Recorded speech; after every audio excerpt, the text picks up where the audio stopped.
প্রভু, আজকে তো আমাকে চিন্তিত মনে হচ্ছে কেন? আরে চিন্তিত বুঝতে পারছো না?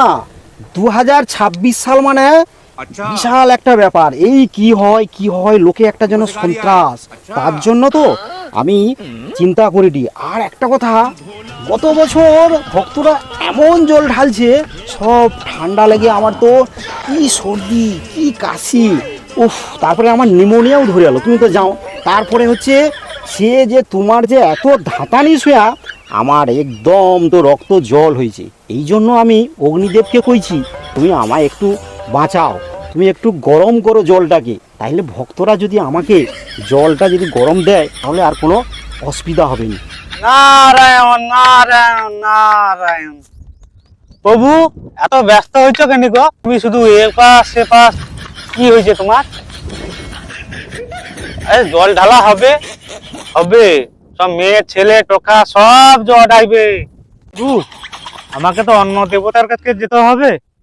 আমি তাহলে এখন আসি, তোমার কাছে তো বিড়ি টিড়ি নাই, আমি আসি। অন্য দেবতার কাছে বিড়ি আছে কিনা দেখি। নারায়ণ নারায়ণ নারায়ণ নারায়ণ। আমার ফোন বাজছে। ও হ্যাঁ হ্যাঁ, হ্যালো, কে? আমি ওই তোমার ধরে যে কালকে রুইতলি না, আচ্ছা তার টাকাটা কি একটু পাওয়া যাবে? কারণ এখন তো হাত খালি, বাচ্চাটার মাধ্যমিক পরীক্ষা হলো, আবার মেয়েটার উচ্চ মাধ্যমিক পরীক্ষা আছে, আচ্ছা আচ্ছা। এই জন্য যদি একটু টাকাটা দিতেন ভালো হতো। ও ইয়ে ভক্ত, এই ব্যাপারটা কি হচ্ছে, এখন তো হাত খালি না, তো দুটা দিন দাঁড়িয়ে গেলে ভালোই তো। তো দেখো, দাঁড়াও দাঁড়াও, আমি দুর্গা কাছে আছি, আমি জিজ্ঞেস করি। দেখো, তোমার কাছে লক্ষ্মী ভাণ্ডারে টাকা আছে, সেটা কি পাওয়া যাবে তোমার টাকাটা? টাকা আছে বা 1 বছর টাকা তুলিনি, 12,000 টাকা আছে।